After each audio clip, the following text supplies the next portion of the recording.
Hello दोस्तों, आप सभी का एक बार फिर से स्वागत है। आज की कहानी में आगे हम बताएंगे कि कैसे रावण ने श्री राम के शांति प्रस्ताव को अस्वीकार किया तथा युद्ध का आरंभ हुआ। और दूसरी तरफ लंका में रावण के नाना जी माल्यवान ने रावण को समझाने का प्रयत्न किया, लेकिन अहंकार के वश में लंकेश रावण तथा उसका पराक्रमी पुत्र इंद्रजीत माल्यवान जी के परामर्श को नकार देता है। दोस्तों, कहानी में आगे बढ़ने से पहले वीडियो अगर पसंद आए तो वीडियो को लाइक कर ले। अगर आप चैनल पर नए हैं तो बेल आइकन पर क्लिक करके चैनल को सब्सक्राइब कर ले, जिससे कि आने वाली नई वीडियो की नोटिफिकेशन आपको समय से मिलती रहे। तो चलिए वक्त न गवाते हुए कहानी को शुरू करते हैं। रावण को शांति प्रस्ताव पर विचार करने के लिए एक रात का समय देकर युवराज अंगद वापस आ जाते हैं।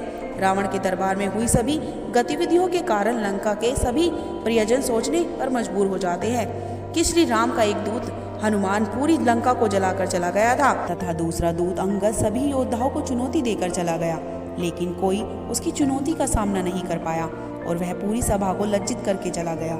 इसी विचार से महाराजा रावण के नाना जी माल्यवान ने रावण को समझाने का प्रयत्न किया कि हे दशानन, जिनके केवल 2 दूत लंका के सभी योद्धाओं का सर शर्म से झुकाकर चले गए हों, वह कोई साधारण मानव नहीं हो सकता।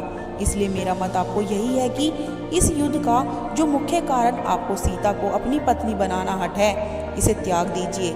इसी में लंका तथा असुर जाति की भलाई है। एक सफल राजा वही होता है जो केवल अपने हित के स्थान पर अपनी प्रजा का हित सर्वोपरि रखे। साथ ही यह भी सोचने की बात है कि शांति प्रस्ताव शत्रु की तरफ से आया है, इसलिए तुम्हारा पलड़ा अभी भी भारी माना जाएगा। यदि तुम शांति प्रस्ताव स्वीकार कर लेते हो, लेकिन अहंकार के वश में लंकेश रावण तथा उसका पराक्रमी पुत्र इंद्रजीत माल्यवान जी के परामर्श को नकार देते हैं। वहीं दूसरी ओर रावण की पत्नी मंदोदरी अपने पति को लेकर बहुत चिंतित थी, इसलिए उन्होंने अपने पति मैदावन से रावण को समझाने का आग्रह किया। अपनी पुत्री के आग्रह पर रावण के ससुर मैदावन रावण को आने वाली विपत्ति से संचेत करते हुए कहते हैं कि हे रावण, श्री राम कोई साधारण मानव नहीं है, स्वयं नारायण का अवतार है, जो कि असुरों का अंत करने के लिए इस पृथ्वी पर आए हैं। आप यह स्पष्ट देख चुके हैं कि समुद्र पर सेतु संबंध से असंभव कार्य भी उन्होंने संभव करके दिखाया है। उनका केवल एक वानर दूत हनुमान लंका को जलाकर तथा आपके पुत्र अक्षय कुमार का अंत करके चला गया तथा दूसरा वानर अंगद आपके सभी योद्धाओं के मस्तक अपने पैरों में झुकाकर चला गया और कोई कुछ भी नहीं कर पाया।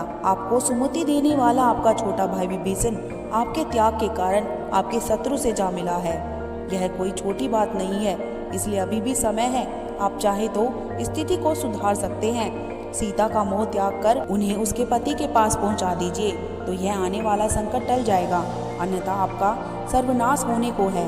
लेकिन अपने अहंकार के कारण रावण ने उसके परामर्श को भी ठुकरा दिया। अंत में रावण की माता कैकसी ने भी उसे समझाने का प्रयत्न किया और कहा कि तुम्हारे पिता ने भविष्यवाणी की थी कि भगवान विष्णु एक मानव का अवतार लेकर पृथ्वी पर आएंगे, तब तुम्हारे पुत्र रावण का अहंकार टूट जाएगा, किंतु विभीषण के कारण असुर जाति का पूर्ण नाश होने से बच जाएगा। लेकिन अपनी प्रतिष्ठा और शान के खिलाफ समझकर रावण ने अपने नाना माल्यवान, ससुर मैदावन और अपनी माता केकसी के परामर्श को ठुकरा दिया। वहीं दूसरी ओर श्री राम अंगद की प्रशंसा करते हुए कहते हैं कि तुमने एक दूत के कौशल गुणों को सार्थक किया है।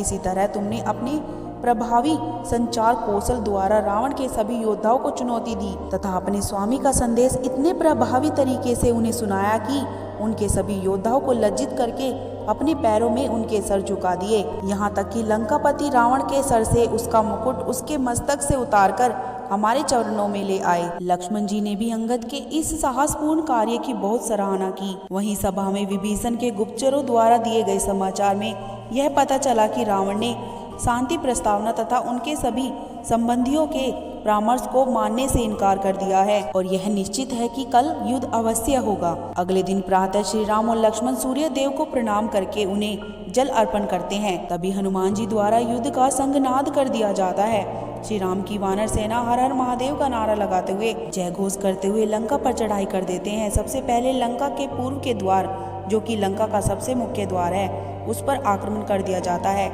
अभी तक लंका की तरफ से कोई प्रतिक्रिया नहीं की गई थी, इसलिए लंका के सभी द्वार अभी भी बंद थे, जिन्हें तोड़ने के लिए वानर सैनिक बड़े बड़े लकड़ी के टुकड़ों को साथ ले जाकर उन पर टक्कर मारते थे। कुछ वानर सैनिक बड़े बड़े पत्थरों से लंका के द्वार पर मौजूद सैनिकों पर वार कर रहे थे। तथा लंका के भीतर भागों में भी पत्थर से हमला कर रहे थे। यह समाचार सुनकर लंका का राजा रावण ने भी अपनी सेना को श्री राम की सेना का जवाब देने के लिए प्रति आक्रमण करने का आदेश दिया।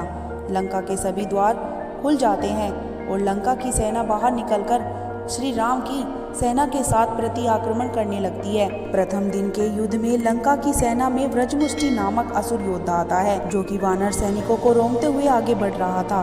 वहीं दूसरी तरफ लंका की सेना में रावण का एक पुत्र प्रहस्त युद्ध के लिए आया था तथा साथ में लंका की सेना का सेनानायक दुर्मुख भी प्रथम दिन के युद्ध के लिए चुना गया था। दोस्तों, रावण द्वारा श्री राम के शांति प्रस्ताव को अस्वीकार करने का भाग हम यहीं पर समाप्त करते हैं। संपूर्ण रामायण अगर आपको मेरे शब्दों में पसंद आ रही हो तो वीडियो को लाइक करके बेल आइकन पर क्लिक करके चैनल को सब्सक्राइब कर लें और कमेंट बॉक्स में जय श्री राम लिखना ना भूलें।